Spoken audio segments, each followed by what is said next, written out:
Hello, and welcome to another fully live Q&A session of Hacking with Friends. My name is Kody Kinsey. I am a security researcher at Varonis, and today we have our cryptozoology Michael on to explain hacker questions primarily, but if you've got one about Sasquatch, I suppose we could answer one on this occasion. Michael, thank you for joining us today. Of course. So you might notice that we are on a little bit earlier than usual, and that is because I am flying to Los Angeles so I can go to the Hackcat SuperCon.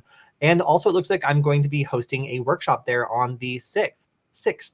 So if you are going to be heading to the Hackcat SuperCon in Pasadena, and potentially if you want to check out a cool workshop, then make sure to check out our workshop on the 6th, which I don't think is up yet on the website, but trust me, it will be happening. So yeah, thank you everybody for joining us today. We have a lot to talk about, and the video that we released last week is getting a little bit of a second wind after I tweeted about my strategy for our little hacking strategy tracking competition that we did for this video. So if you haven't seen the video already, it's up on Hack5. We released it last week, and the idea was we were going to all try to use our hacking skills to track my friend Irish as he went about his day. Now, Michael, you're primarily experienced with tracking like Nessie or like other, slow-moving objects, and Nessie is not slow. Sure. But either way, like you don't really have very much experience with like programming or creating like hardware from scratch, and you also don't have a lot of like I'm Wi-Fi not an hacking. electronics engineer. Yeah, or really like a Wi-Fi hacking expert. So you decided to go the tried and true route of what? So I used a tile tracker. That actually ties into one of the questions we got, which was why not an Apple AirTag?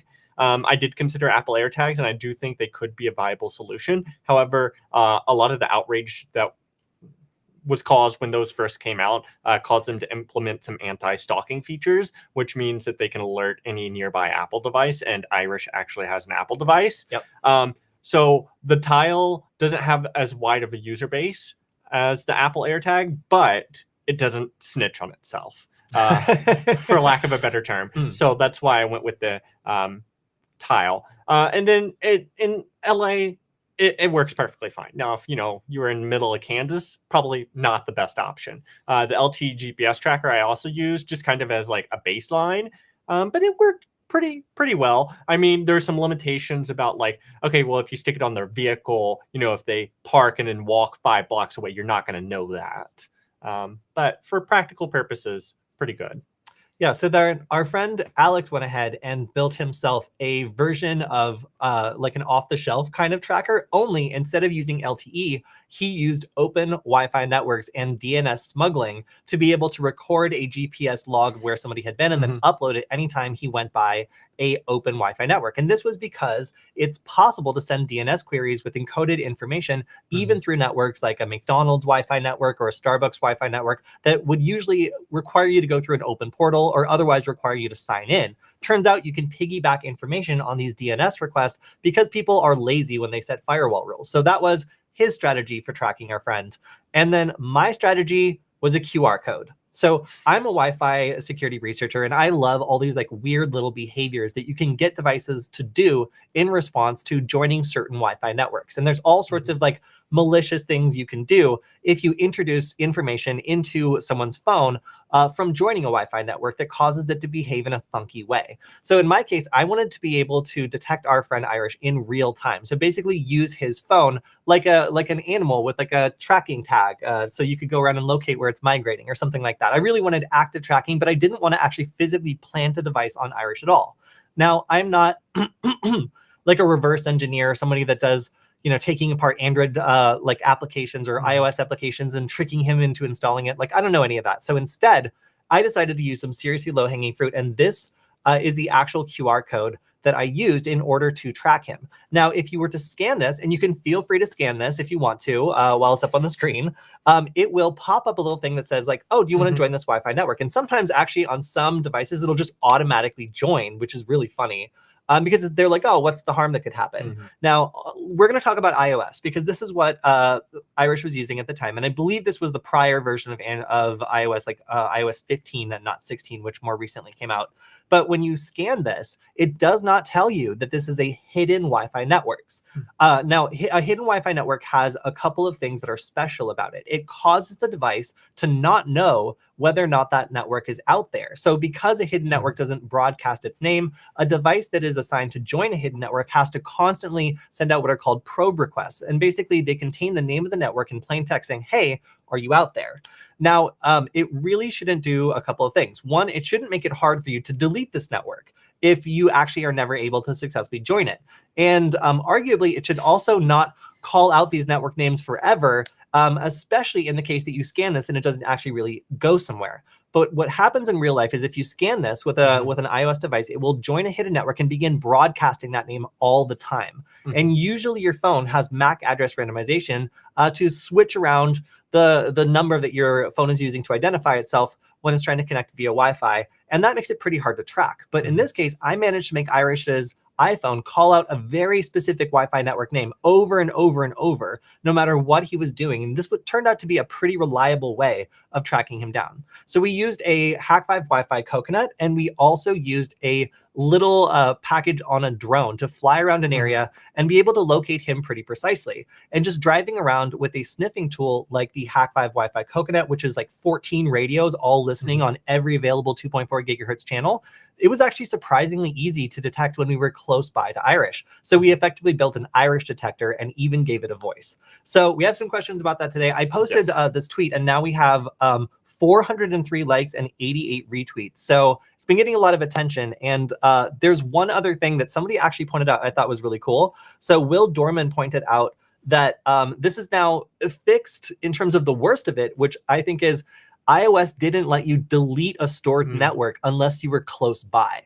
So this was a pretty sneaky attack for me to pull on Irish, because up until the update for iOS 16, it wasn't even possible for you iOS people to get rid of this hidden network that I put into your phone by having you scan this QR code. So scanning a single QR code and connecting to that network would make you trackable, and it would make it possible for me to force your phone to connect to my network and start manipulating traffic or doing something weird. So not only was I able to track Irish using this, but also it was impossible for him to remove this from his phone. So I thought that was a terrible design flaw with iOS, and I'm really glad that it has been made a tiny bit easier. But I will point out, this just basically makes it about the same process as removing stored networks on an Android phone. So they're really just kind of getting it up to the bare minimum of security here for this very sneaky trick that I pulled. So I'm very proud of this attack. If you have any questions about it, then happy to answer them. Yes, we do have multiple questions. All right, let's do it. Okay, starting off, will turning off Wi-Fi stop the attack? Sometimes, but not always. Phones like to do things using their Wi-Fi chip to provide location services. So this is called assisted GPS. And often they will not fully shut off their Wi-Fi chip until you do something like disable location services as well. Because technically, in the minds of like these phone developers, they're like, oh, well, if we're doing a Wi-Fi scan for location, then it's part of location services. So if you disable, I used to go down into the storm drains in Los Angeles and do Wi-Fi tests, because it's a perfectly radio silent environment. And I can see like, oh, like somebody's phone is broadcasting like packets, even though we've all turned our phones on airplane mode. Why is that? So the reason why is, again, location services most of the time. I was able to identify several different models of phone that, unless you specifically disable location services as well, will continue broadcasting things like probe requests or other sorts of active scans in an attempt to determine where they are and provide better location services. So pretty crazy that just turning off your Wi-Fi may not actually protect against this, although it will reduce probably the number of packets that are being sent. Okay. Yes, we're taking all questions. It doesn't have to be related to the previous video. But continuing on questions from the previous There's video, just a lot, and I want to answer them. This is cool and all, but couldn't you just follow the person or just get a pre-assembled mobile SIM tracker and use that? That's what you did. Like a mobile SIM tracker? I think like what they mean by mobile SIM tracker is like a rogue cell tower, femtocell kind of thing. But I don't think they understand how expensive those are. Well, also like 5G really screws that up because Yeah. like their phones are now constantly marauding between like multiple different bands, and it's really hard to be able to capture reliably like one of them. It requires a good knowledge of how like cellular technology works, which is a lot more complicated than Wi-Fi. So in this case, cost was our biggest concern. Alex went and did his thing for like less than $10, and I like, you know, I used a Wi-Fi coconut, so that's a little pricey, but the package we put on the drone was also about like $10 or so because it was similar to the one that Alex was using himself. So we were able to do this attack for the cost of a QR code and then $10 worth of off-the-shelf electronics and a little bit of programming. So that was really the goal of this. Yeah, if you were a government, you could buy a femtocell and drive around and like locate someone by a cellular band, but you would need like a defense contractor to sell you the gear or a lot of money to just buy like pre-made stuff. Okay. Let me find another question. Sorry, I was addressing a spammer. Please don't spam. If we can answer a question, we will. So one question from just Twitter is, with the new iOS, you can see all known networks. Will this hidden Wi-Fi profile show up here as well? Yes. So when I say hidden network, it's only referring to the way that the network operates, meaning that it's operating in like stealth mode and it's not telling anybody that it's there.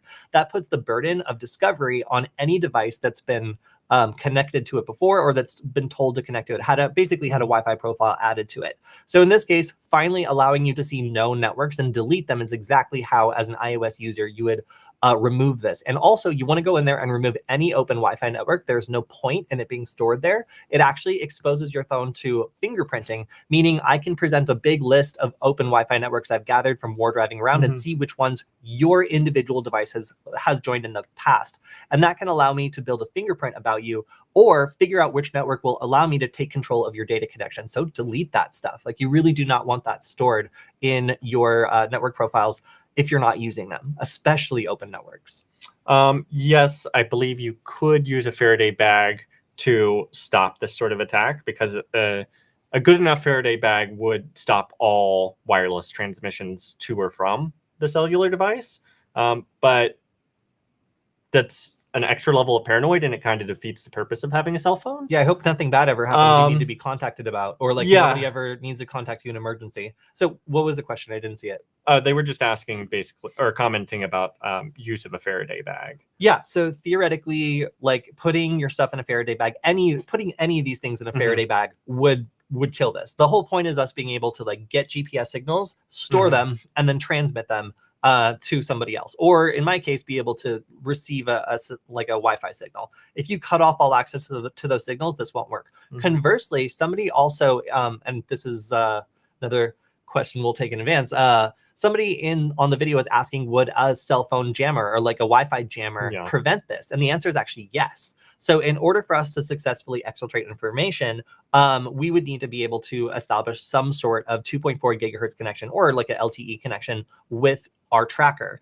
If we can't do that, then this whole thing is shot. However, there was a case where a truck driver who was trying to get out of being tracked by his boss bought one of these jammers, which was a GPS jammer, and parked by an airport and disabled the airport's GPS, forcing them to ground all flights and causing him to be subjected to federal charges. So if you have any sneaky ideas about using a jammer to prevent this sort of attack, while they would technically work, they are also super noisy and tend to take out things that you don't mean to take out.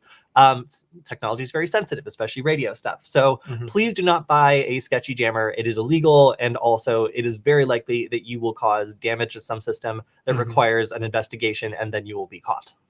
Yeah, I was going to say, and also using a jammer, you get all the 3-letter agencies mad at you in some fashion, starting with the Federal Communications people, and then the Federal Aviation Administration is also probably going to get mad when planes start getting their GPS jammed. Yeah, you're just going to get everyone very upset at you. And then...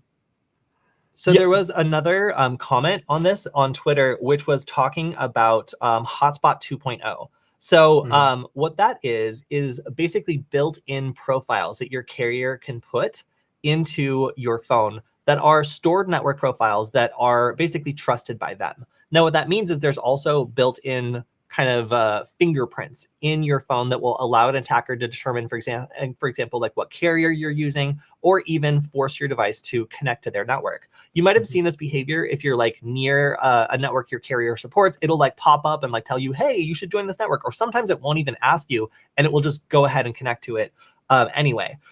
Because there's some background like checking and like pre-connecting that goes on, this is a really good way for attackers to be able to fingerprint a device. Or even if you're really good about storing these networks in your phone, your carrier might force you to have these networks stored in your phone, and you might not have any option to delete them. So that's a really interesting note, because it's kind of a niche attack. But yes, there are a lot of carriers that will actually put these profiles in your phone, and there's nothing you can do about it because they don't allow you to delete them, which I think is really dumb. As a Wi-Fi researcher, those are my favorite things, to be like, oh, all AT&T devices will always respond to this malicious network and join it, and then I can start, like doing DNS poisoning and all sorts of other attacks. So yeah, it's an attempt to cut down on how much data they use. So by trying to automatically force you off onto these open Wi-Fi networks, they are able to lower the amount of data that you're using, which is a real concern for these carriers. So they've basically placed that concern that they want to offload traffic as much as possible against your security, and decided, they'll figure it out.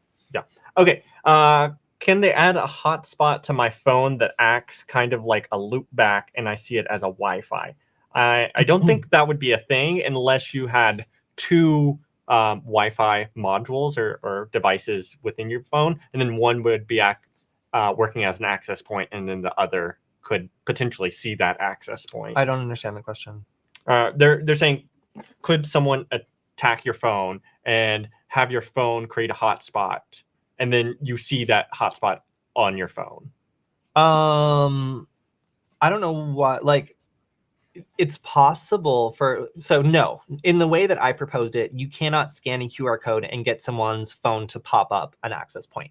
If you grabbed their phone and like plugged in like a USB nugget or like a OMG cable or something, and then ran a payload to very quickly like set it up like to share something, that would be possible, but it's nowhere near as simple as just getting them to add a malicious hidden Wi-Fi profile. Okay. Going back. Give me just a second. Where can we find the Life's a Breach shirt? This one. Unfortunately, you cannot buy this, to the best of my knowledge. It is a shirt I got from our sponsor Varonis at RSA in 2020. But if y'all do really like this shirt, then let us know in the comments, and maybe we can try to get some more made and give them out as prizes or something. Yeah, so if you want there to be something available for the show that you can buy, we can get this shirt made 100%. I am convinced that this is the best marketing shirt that Varonis has ever made, because you go to like conferences, you get like the free shirts. Like this one's funny. Like I like it. So if you guys like it too, we can definitely have them make more of it and make them available. Just comment on this video, and I will go and talk to the people that made this shirt and tell them how much everybody loves it, and we can definitely get some more. Because honestly, I wear it too, because I really like that shirt. I think it was a good one. Okay, so there's a question about hacking pseudo passwords fastly. So the quickest way I would propose getting that. Wait, what is the question? Can you read it out loud? How can I hack pseudo password fastly? That's the question? That's the question. So the answer to that question is, there is a video that Alex did previously on pseudo phishing. Essentially, in Linux, you can redirect something so that whenever they use the sudo command, that it will log what they type. That's probably the fastest way I know of. Okay, and then we have another comment here from James Randolph on the coconut video, which is, I wonder if anyone's damaged their coconut trying to make it transmit. Yes, people on our team have done that. In fact, I think Alex damaged his, right? No? Alex damaged his with tools, okay. taking it apart. No, so I haven't heard any confirmed cases of people frying their coconut by doing this, but because you have 14 different like transmitters and one antenna, attempting to transmit at the same time will very likely fry the antenna because it's not designed for that. That being said, there are people who have done that and it has not fried, or at least that's what I've heard. So as of right now, I don't know of any confirmed cases that that's happened, but it is a warning from the manufacturer saying that like you should not do it that way. You should instead break them out and having them have their own like transmit antennas because they're all tied into the same one, which is not a problem when you're receiving, but is a big problem when you're transmitting. So that is why. Yeah. Okay, so this was a comment back on our tracking video, which was, you might as well get Irish to just run his location on Snapchat. It's practically the same basis as downloading the Tile app or having him connect to a hacked Wi-Fi network. You know, I don't think we really considered that option, like various apps that we might have them use on their phone. But I do think there are a fair number of people that do just have their location, and so you could just like add them on Snapchat. And I think that could be a valid attack, but it might be a little niche. Like it's not going to be applicable to everyone because not everyone has a Snapchat, wants a Snapchat, you know, so on and so forth. All right, we have one question from Twitter, which is how did I differentiate between my friend and anybody else who scanned the QR code? You can't. You basically need one unique QR code per victim. Otherwise, things start to get kind of complicated. Now, I did kind of reflect on that. I was like, okay, actually, if like 2 or 3 people scan the QR code and I needed to differentiate between a small group, then each time a packet is sent from a phone, it goes through a Wi-Fi chip that, depending on the Wi-Fi chip manufacturer, stamps on certain optional elements. This is like something that gives each packet a slightly different flavor as it goes out because it touches different hardware that will add on things that are not officially required in the Wi-Fi stack, but are optional. Now, because each vendor for each piece of Wi-Fi equipment will have a slightly different flavor, I can use those optional elements to construct filters that will actually allow me to filter between different devices and see which one is which, because each one is, even though it might be slightly randomized or be using the same probe request, a little bit different in terms of the way that the packets are structured. So I can do this relatively easily between a small group of devices, but anytime it gets into more like 10, 15, 20, it becomes a lot harder to do this. And you start needing to use automated tools, which I do not have access to. Okay. The Wi-Fi Coconut can sniff all 14 channels, right? Correct. But in the US, you can only use channels. I think it's actually 1 through 12. The comment says 1 through 13. But yeah, so basically the Wi-Fi Coconut can listen to all 14 channels. And again, because you're receiving only, there's no legality problems, is my understanding, because you're not transmitting. The problem would be if you were in the US and trying to transmit on, say, channel 14, then that would be problematic. SEC would not be happy with you. Okay, next question. Wait, you work for Hack5 now? Question mark. Yeah, we sure do. It's been a while. Yeah, so at the start of the pandemic, Nullbyte, or rather the company that owned Nullbyte, ran out of money and stopped ordering episodes. But because we had made so many episodes, nobody really knew for almost an entire year because they just had a huge backlog of them that they just hadn't released yet. So yeah, that was a ghost ship for a good 8 months or so. But we've been consistently making content on Hack5 and getting more and more talented people working with us, being able to take on more and more challenging episodes. And that's why we've been doing some of these episodes that are clearly a lot more energy and effort than anything we did on Nullbyte. Frankly, we never got paid enough to do anything really cool. So having a larger team, having better equipment means we can do these kind of like Mythbuster style episodes where we take on a challenge or each one of us uses our hacking skills to try to do something really cool. I mean, they're exhausting, but frankly, I have more fun doing them. And I think all of you probably enjoy having your minds blown by us using your hacking skills on something practical rather than just kind of talking about them, So that's our goal. Yes, first of all, thank you for donating monies, but we don't get money. It goes to like Viacom or like Shell or something. We don't know. Fair warning. Yes. Why Hack5 not deliver to India? Because of ITAR restrictions. Basically, Hack5 products are considered cyber weapons. If you want to know more, go to hack5.org/compliance. Okay. Now we have a question from our... Wait. Sorry, from the stream. Will Hack5 ever do... Hey, this is from Null. That's me. Will Hack5 ever do a podcast interviewing industry experts? Yeah, we actually have. I mean, well, for one, if you count MG as an industry expert, which I would say he absolutely is, we've had him on a number of times. We had Serena from TikTok, amongst other things, as She Networks, come on and do a stream with us as well. So if you've got someone in particular that you'd like us to talk to or about, like, this is a rotating seat. This could be anyone, Okay. So video question from Killer Robots could be coming to a police department near you. I wonder when the police forces will start switching to robots. Do you have any input? If Texas is any indication, probably pretty soon. Yeah. No, I don't know that in any near future that we're going to see like robot overlord police officers walking around everywhere. But I do think that there will be a natural progression towards automating and using drones for either surveillance or routine patrol efforts. And I think we'll start to see that over the coming decades be a larger part of policing for sure. So the problem with this particular case was also like the police officers found out they already had a drone that was capable of accepting like a lethal component that made it a killer drone. So I think that like the fact that a lot of police departments will be in like a crisis situation where some hothead is just like, get the drone and strap a bomb to it. That's happened like twice already. So having some sort of conversation about whether or not we want to be policed by drones that roll up to us and explode or like shoot us in the face with a shotgun attachment is worthwhile to have before they're used in these sorts of circumstances. Horrifying city council meeting in Oakland where they found out that in fact the police already had these killer drones and were like, yeah, maybe we would use them. We actually do have a comment from James Randolph about that. It's the police departments that don't address this issue we need to be concerned about. We're getting to a point where smaller police departments will be able to afford these robots, but not be equipped to use them responsibly.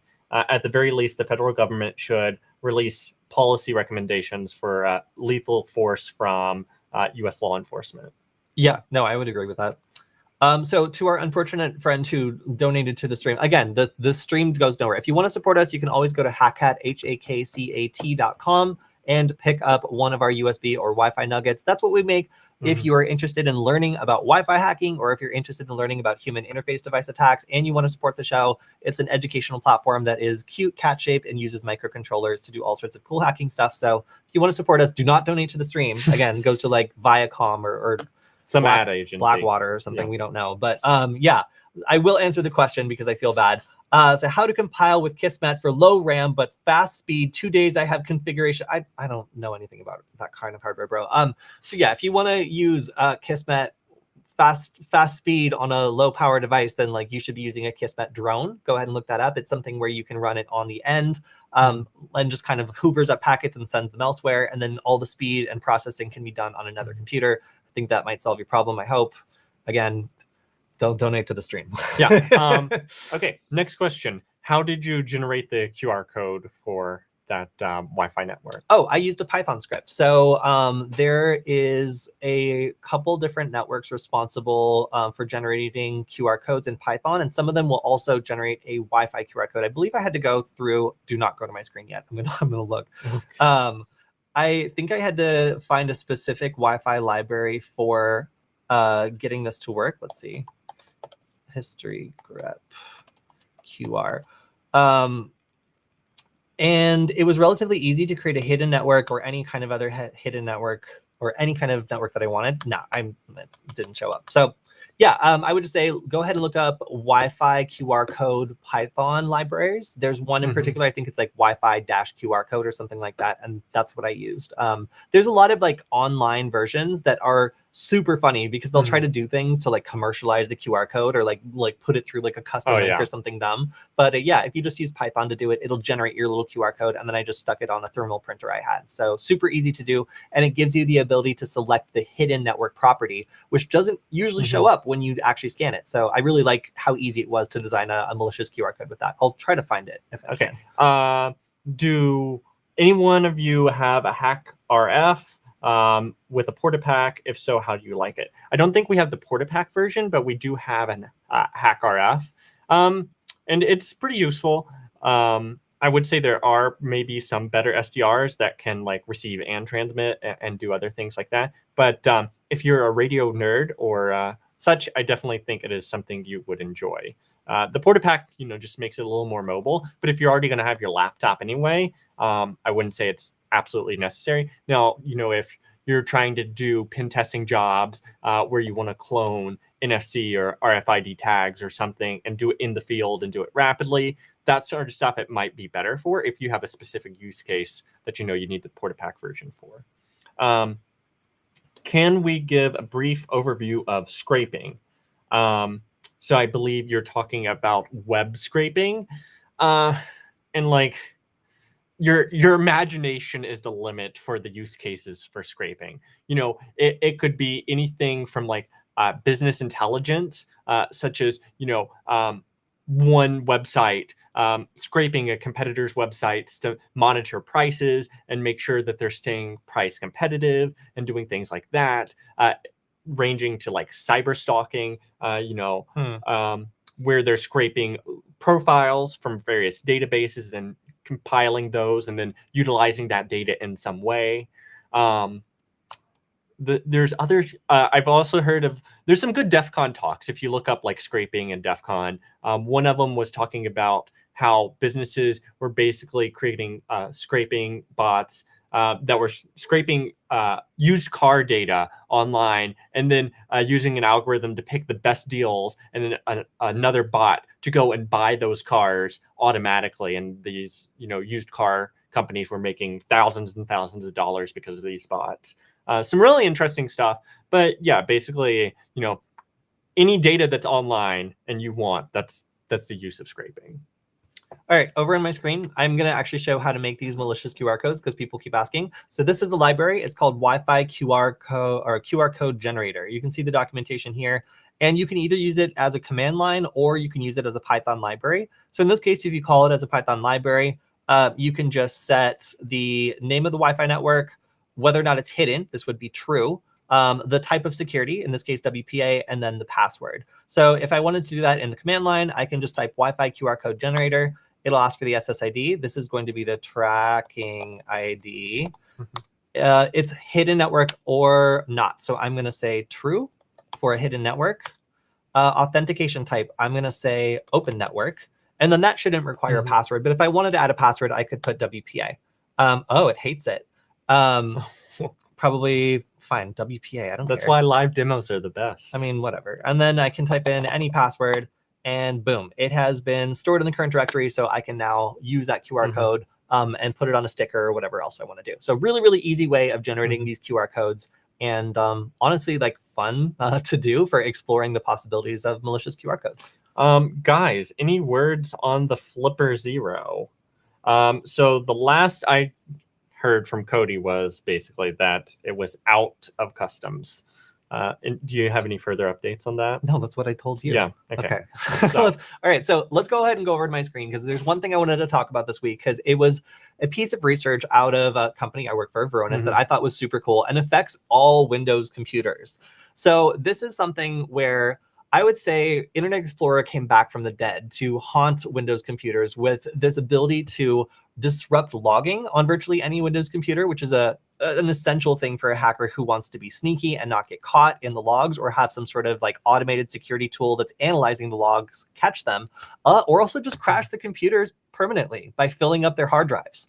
So how does this work? So there's two different vulnerabilities that came out. One of them is Log Crusher, and this allows any domain user to remotely crash the event log. And again, the reason this is a big deal is because there's all these fancy tools that rely on the event logger to figure out if something bad is happening. So if you crash that, there's no evidence of what happened on the computer. It makes figuring out what happened almost impossible. And again, it can disrupt active detection of these sorts of attacks by making it so that these tools that rely on logs have nothing to rely on. So the second one is overlog. And in this case, the fact that somebody is able to read and write to this very specific file that is left over from Internet Explorer, but included on every Windows system, allows an attacker to continually write junk data to the hard drive of any Windows computer they have access to on the domain. So that means that I, as an attacker, could just basically take these important computers, these servers, out of service and crash whatever thing that they're running by just continually filling up their hard drives. And there was, until very recently, nothing you could do about this. So if you want to see more about this, I think we're actually going to do a TikTok on these because they're so simple and so powerful and frankly, just kind of funny. The fact that Internet Explorer has been retired did not actually make all of the files from it go away. And that's the core thing here. The technical detail is this logging service for Internet Explorer has its own custom security policy, which you can see right here. And this actually overrides whatever security policy you put on the computer. So because this very small leftover file has the ability to override any security that you put into place to prevent this sort of attack, it is a vulnerability that is quite severe and has only recently been patched. And in fact, Windows is only committing to fixing part of this. They've fixed the underlying problem, but there are still some implementation issues that could come back to haunt them. So kind of an interesting piece of, I would say, arguably Halloween-themed research. We've got ghosts of dead programs coming back. But yeah, if that's not interesting, I don't know what is. So yeah, if you had a Windows computer, you were vulnerable. Okay, so on our video, Signal is shutting out SMS users. Lincoln comments, no, I just switched to Samsung and started using Signal for texting. Guess I'll be using the Samsung or Google Messages. Yes, unfortunately, if y'all have not heard the news, Signal is sunsetting support for SMS. So you will no longer be able to use one messenger app for encrypted secure communications with people who care about that, as well as unsecure SMS texts for just normal everyday people. Do you want to enter your rant about this? Nope, you just said everything I said. Okay, cool. But yes, it's a sad day for Android Signal users everywhere. And you are correct in saying in the comments that we are not going to hack some random IP given to us in the chat on live stream on YouTube. That is correct. Okay. Do you have another? No, because you're still on my screen, yeah. so I can't go to the chat without creating an infinite tunnel. Let's see. I got another comment here, which was, hey guys, any suggestions for vehicle security? Perhaps using things such as microcontrollers, GPS, cameras, alarms, etc. Any ideas?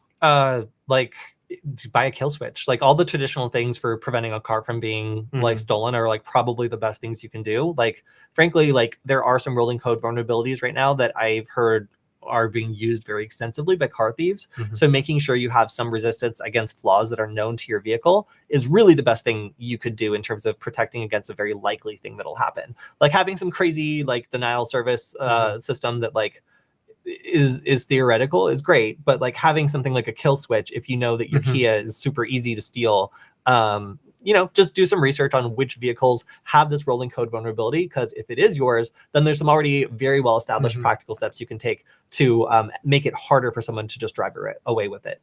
Yeah, basically adding to that, I would be very cautious about any modifications to your vehicle, considering that is a potential life safety issue. But that being said, I know a lot of kill switches involve either interrupting power or another novel method is interrupting the power to the fuel pump. So basically, if you don't flip a switch, then the engine doesn't get any gas. So you could hook up a microcontroller to that that listens, say, for a specific hidden Wi-Fi network, and then just have your phone beacon out that hidden Wi-Fi network. So only when you have your phone near it, you know, a better use case might be like ultra wideband beacon or something like that, other than Wi-Fi. But you could make a pretty simple kill switch like that pretty easily with a couple dollars. I am terrified of that idea, nor do I legally endorse it or recommend anyone attempt it. I would just buy a kill switch. Yeah. You know, it's if you're like doing like Wi-Fi sniffing and stuff, that's cool. But for actual security stuff, unless you're like a security expert and you know what you're doing with this stuff, like please don't design something that could like fail and then like strand you somewhere critical, and then you have to spend the night with the wolves or something. Please be safe. So one person is asking about NetHunter and whether or not it can be used for replacement of laptops for quick, small-scale attacks. I have never got it working, and we've even had one of our subscribers send us a tablet that was supposedly like perfect for Kali NetHunter, and it just wouldn't work. So I find the installation process to be tedious on an unrooted device. And I really prefer not to like root a device that I'm going to be using a lot. But like if it is necessary, then maybe that's the difference between me actually getting this running. But I just found it to be probably the least pleasant experience of a Kali installation on any device. And I have yet to get it working stably, so I have not tested it, unfortunately. Sorry, scrolling through the questions here, looking. I think we've covered all the old questions. That's good. Also, this chat is super lively. Maybe we should actually do this a little bit earlier. Typically, we do it a little bit, more towards the end of the day to let people chill out and stuff. But I think maybe you guys are just exhausted then. Yeah, so it's great to see all the people live in the chat. And I hope that we've been able to answer most of the questions people have asked that are appropriate or not links to adult websites. Yeah, I've been fighting.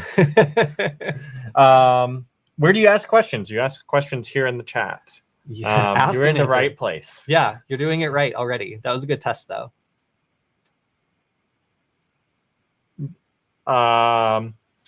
So they're asking about if they wanted to get into ethical hacking, would it be a good idea to get a master's in ethical hacking or digital forensics? I mean, obviously, a degree is never going to hurt you, right? That being said, neither of us have security degrees or security certifications. So don't let that be any impediment to you.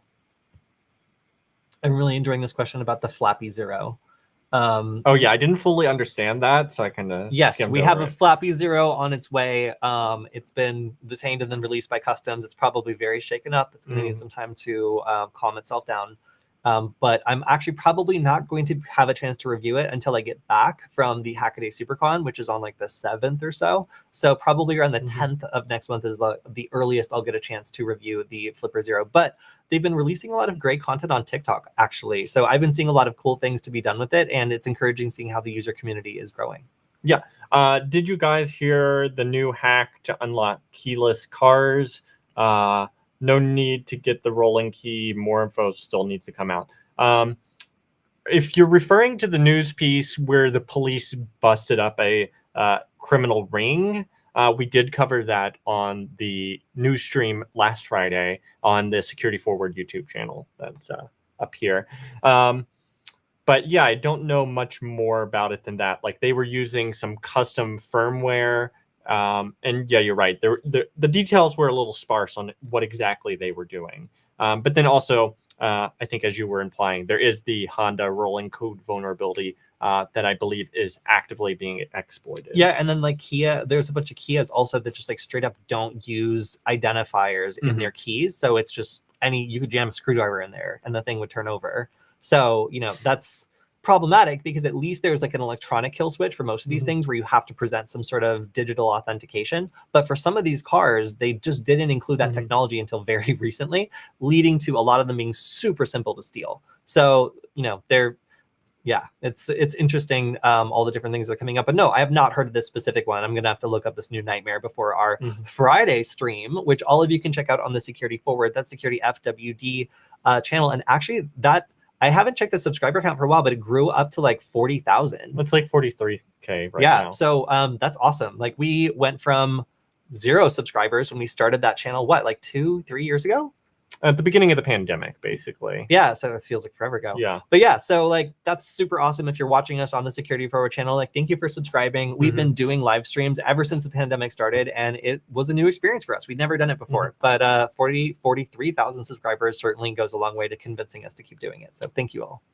Have we explored the realm of blockchain vulnerabilities? So most blockchain vulnerabilities can be traced by saying the words, yes, but where does it live? Over and over and over when someone presents an idea. So I recently had a discussion with my friend about a type, like a Tor alternative, and I'm forgetting, I'm sure you know about it, but it's Oxen Coin that like powers some like other service. And basically the idea is like some sort of like private company entity, whatever, that wants to make money, creates a coin that then you use this like Tor alternative on the blockchain.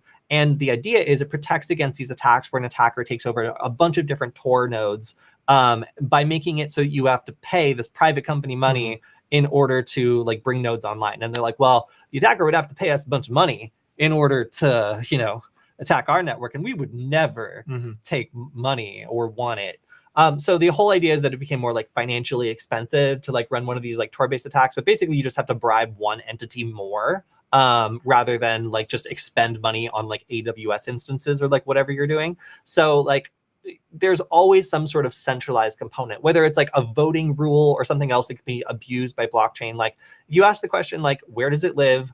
Or who decides that long enough, like it always gets to a point, or at least I've seen there's frequently a point where either there's a centralized server involved because none of these nodes can actually find each other, like without some sort of centralized like registry, or there's one type of control that can be exercised, like outvoting someone else or like getting enough nodes to vote on something and approve something that nobody wants, that tend to be the kinds of exploits that work against these sorts of blockchain technology. So voting exploits and then centralized stuff. There's always something centralized. It's just amazing to me how many times there are like clearly incredibly important components of these things that are actually centralized or controlled by an entity that could go out of business or get hacked. And those are almost always the downfall of these projects. Okay. Yeah, I don't know if some of these people are trolling, but to clarify, it live refers to the fact that we're live, and hacking Q&A means we're answering questions about hacking. It does not mean that we're performing live demos of hacking. We're not doing demos. Okay. Am I wearing my demo outfit? If you want live demos of hacking, you can go to the Security Forward channel, and we used to do some streams like that. However, we've started doing more of the news streams and these sorts of Q&A streams. Next up, can I crack password of locked phone? I know very little about that. Cody, do you know anything about? I'm not an expert on that. Yeah. I mean, no, not as far as probably, but that's not my specialty.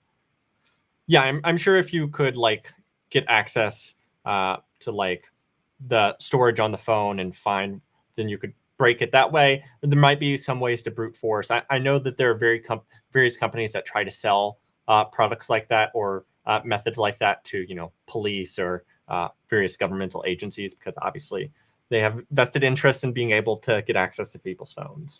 Can the Wi-Fi pineapple change its MAC address automatically? Yes, it totally can. However, it's not as simple, I believe, as just flipping a switch. The reason for doing that is so that people who are running attacks and not really like changing anything other than maybe one default setting, it's easier to detect those attacks. So yeah, if you want to be sneaky, you should change the MAC address on your Wi-Fi pineapple. There's lots of ways of doing that, but I think they deliberately left it out as like a off on switch because it just it's not that hard to do. So yes, there's lots of tools you can run on your Wi-Fi pineapple. It's just a Linux computer that will allow you to change the MAC address automatically, and this is actually very, very easy to do. It's a slightly confusing question, but I think I understand it. Is it possible to jam a jammer? I think is how I'm understanding that. So sort of, but not really. Like, so if let's say you're referring purely to like analog, like jamming in the sense that you're just shouting louder than anyone else can hear. Yes, there's what's called burn through, which just means you're having a shouting competition with the jammer, and your signal is shouting louder than it. But jammers don't receive in any fashion. So that's not always true. Oh, okay. Yeah. Would you like to elaborate? Yeah. So one of the most types of like Wi-Fi jamming, for example, is actually protocol-based jamming. So in that case, like there actually are ways of like having somebody jamming you via protocol-based jamming, sending valid packets that cause a jamming behavior, and then responding with something that make it so that those packets can't be read. So there's some proposed defenses against like Wi-Fi jamming that will actually like detect the beginning of a jamming packet and then blip them out with by like sending radio energy to like make the packets unrecoverable. So that will cause the affected clients to ignore them, thus removing the threat. So that would be the only case I know of jamming a jammer. You're having someone who's jamming you and you're sending little bursts of radio energy that mess up their packet so they don't match the checksum, and then the receiving host just drop them as invalid packets. So kind of an interesting way of actually jamming a jammer. But again, this is a jammer against a protocol-based jammer, not someone who's just blasting out a whole range of radio energy. But in this case, it is doing some receiving. Which version of the Raspberry Pi Pico is best for penetration testing? The Raspberry Pi Pico doesn't have great support right now for anything other than basic prototyping of microcontrollers, and I would say the ESP32S2 probably has better support on most platforms. So I think that will change with time, but over time, the Raspberry Pi Pico W will probably be the better choice because it has a Wi-Fi radio interface. But on CircuitPython, I can't even really use it yet. I have to address this question: why girls hate hackers? I'm gonna think you mean like hate hackers. Why do girls not like hackers? There's plenty of girl hackers, and just there's no distinction. Like it's just that maybe don't just make sure you're not being creepy. Okay. Nobody likes like your OSINT report of their life. I don't know. Like I'm just giving general advice here. Like no one has ever liked you telling them a bunch of information about themselves. Yeah, it's not cute. Can you elaborate on how to purchase Kismet Drone? You mentioned earlier. Oh, it's not a purchase. You just look up Kismet Drones, and like a Kismet drone is like a smaller program that just does the collection and forwards all the packets to a remote address. So you would need like a collector, and then the drone would be sending across the network all the packets. There's tutorials on how to do it. I've done it a couple times, but maybe we'll do it on a guide sometime. But it is pretty well documented. Kismet drones are a way of having something like a Raspberry Pi or something with not that much processing power, do a lot of slurping of packets, but not a lot of processing of packets. So you can have Kismet basically broken into two components: the drone doing the light work, and then the receiving server doing the processing of the packet. So that's what my advice would be if you want to run Kismet on a device that has very low power. Yeah, requires a little bit of networking. But somebody else asked, how much was that Flipper Zero? It was like $120, but I also got the Wi-Fi module with it. And again, I'm still not here, so it could be fake.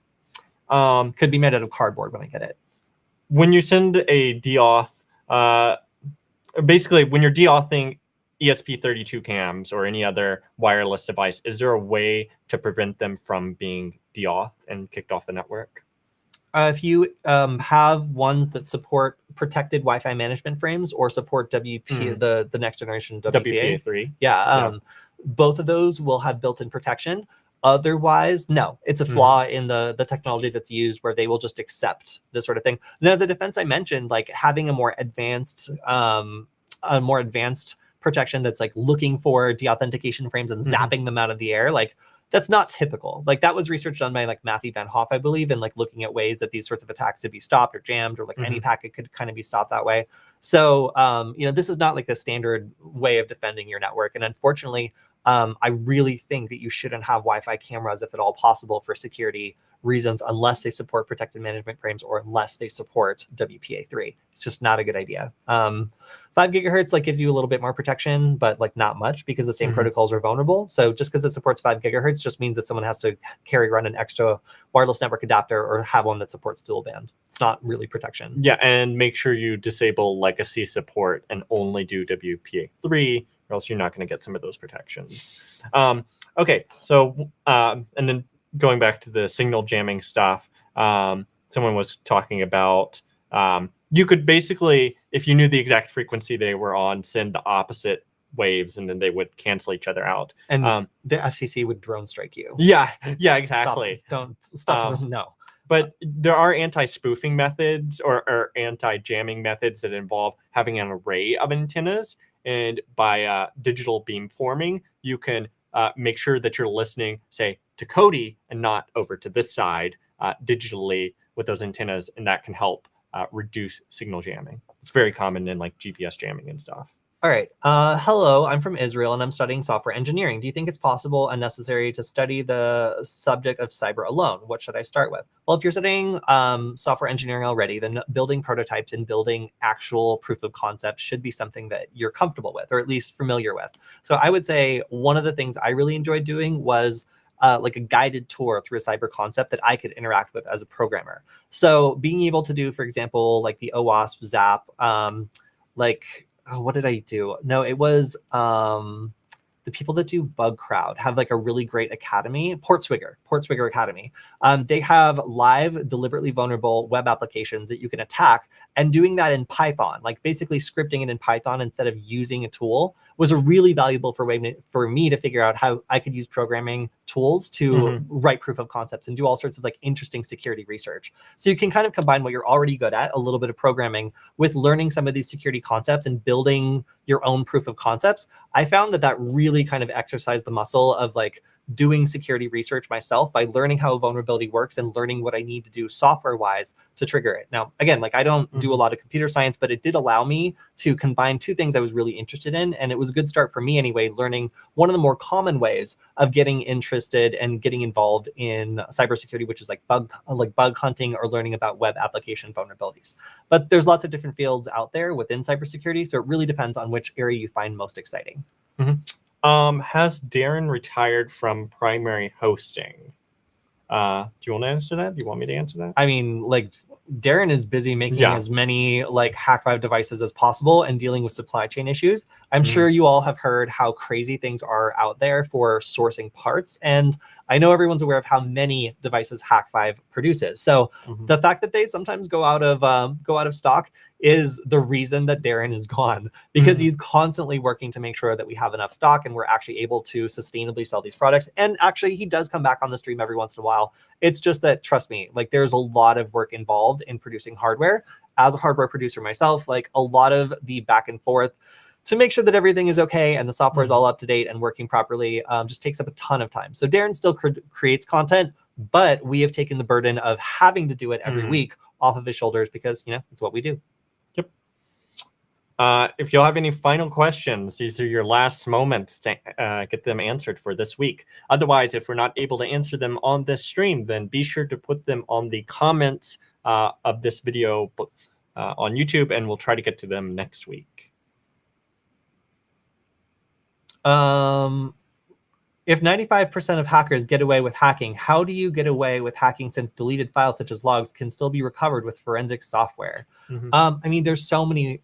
Here's the problem. Like most organizations and people who are attacked, like are first like vulnerable things to, what was it, Log Crusher that we just talked about, that are able to either crash the logging service or just completely crush the computer by overwriting all of its hard drive. So if I was to do a ransomware attack and I could also have the side effect of locking up all the computers or preventing things from detecting me as I'm going about hacking, vulnerabilities like Log Crusher and what was the other one? Log Crusher and I had to scroll through this out. Yeah. Overlog. Are those sorts of vulnerabilities allow attackers to like prevent any sort of evidence from being collected in the first place. So, you know, you're saying that, yeah, like deleted logs make it so that you can't go back and see what happened until you use forensics. Well, what if you crash the event logger to begin with and there's no logs at all written to the disk? That's just one of the examples of how an attacker could use just the research that we released this week to prevent logs from being collected in the first place, which again, not only has the effect of disabling protections that rely on logs to detect suspicious behavior, but also make it really hard to do forensics and find out what happened. So yeah, like little things like crashing the event logger or just like picking targets that don't log at all or like have poor logging. All those are ways that attackers can be very smart about picking their targets and kind of go with whatever the weakest link is in terms of getting away with it. Like they're not really incentivized to go after incredibly hardened targets. It's more these ones that aren't properly logging that, you know, present the opportunity. Okay, question. Written material for starting security stuff. No Starch Press is a great option if you're looking for written material. They have a lot of different books on various security topics by various authors in the security industry. So if you're looking for like paper, physical, tangible things, that's probably where I would go look for that sort of stuff. That being said, we do have some guides for various Hack5 products and stuff. So look on the Hack5 shop as well. Why do I have too many stickers on my laptop? So one thing about people that are in like computer science or like programming or like this sort of thing is like we put stickers on our laptops at like to let other programmers know like what we're into. So if I walk into a coffee shop and like I see someone with like a Supreme sticker on the front of their computer and nothing else, like I'm not going to sit down with them and have a conversation about how I love web hacking. I'm like, this person is into something else. If I look across the room and I see somebody who has like, you know, like Python and like some like JavaScript and WebAssembly stuff and like, you know, like app stuff on their computer, I'm like, oh, this person creates things. They're like a web application developer. You know, that's the sort of thing they do. If I see somebody who has a bunch of like hardware related things like soldering irons and I void warranties and stuff like that, I'm like, oh, this is a hardware developer. This is an engineer, like someone who's writing like software for microcontrollers. And then if we see my computer, or a version of it. I'm like, I'm going to turn off my Wi-Fi. I should go through and delete any open networks I have on my phone, because my laptop is declaring my open war and hatred against computer systems, and the fact that I like to like figure out how stuff works, and that I don't think that's a problem. So my laptop lets other programmers know to steer clear of me if they want to have a conversation about web application development. They want to have a conversation about web application destruction, they know where to find me. Okay, quick fire questions here. When there is no SIM card, how does a smartphone connect to emergency services? My understanding is that, at least in the US, all cellular companies have to forward any traffic to 911, regardless. So you can even sometimes call 911 when you have no service. So yeah, it's just, if you dial 911, it will go through as long as there is some cell service in the area. Is there an idea to create an updated Ponagachi or any similar future ideas? As far as our end, I don't think so. But if you're asking about general, like what the future of that sort of technology is going to look like, I think you're just going to... I don't think that that's what they're asking. Fine. No. So just to point out, the Ponagachi relies on a Raspberry Pi Zero W, I believe, or like a Raspberry Pi Zero. The problem is that these platforms have gotten very expensive. So there were a lot of projects that relied on the low cost availability of the Raspberry Pi to be successful. And the Ponagachi is one in particular that I believe relies on that hardware, which is why we never will be able to support it on, for example, our Wi-Fi nugget or our USB nugget, because we're using a microcontroller and not a full-fledged like computer like the Raspberry Pi is. Cool. And unfortunately, I believe we are out of time. What OS am I running? Why never love from macOS? This is a macOS system. Beneath all these threatening stickers letting people know that I can't fix their computer, but I can't break it, there is actually a macOS system from 2019 that I got from work, which is my favorite type of computer, a work computer. Nice. Michael, what operating system are you running? This is a company-provided Mac. 2 Macs. How about that? How about that? Shattering those. I will mention that all the computers I've built have been Windows. Yeah, and he doesn't even know how to use Ubuntu. I would say, like, aside from this, I also have an Ubuntu computer that I use for the majority of my Linux development stuff, and then I have a Windows computer for when I need to break like Windows in a demo, but I never otherwise use it. Well, Windows works well for me because I'm a video gamer and a video editor, and all those softwares are well supported on Windows, not always as well supported on Linux. And Mac gaming can be a little weird, my gosh. too. I'm sorry. I'm just going to highlight this comment calling this a McDouble because it's 2 Macs. It took me a second to get that. I like that.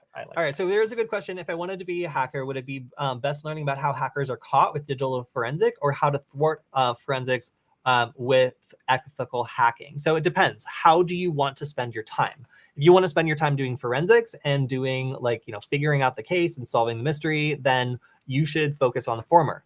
If you want to be doing the breaking of things and you want to be doing more research, then you can be doing the latter. Now, I personally would find research to be more interesting, but that's just me. Plenty of people actually like solving mysteries and unraveling what happened, but I would find the repetition to be a little boring, and I would prefer to be able to like pick which topics I engage in and not have to just react to what adversaries are doing. But you could learn a lot at both.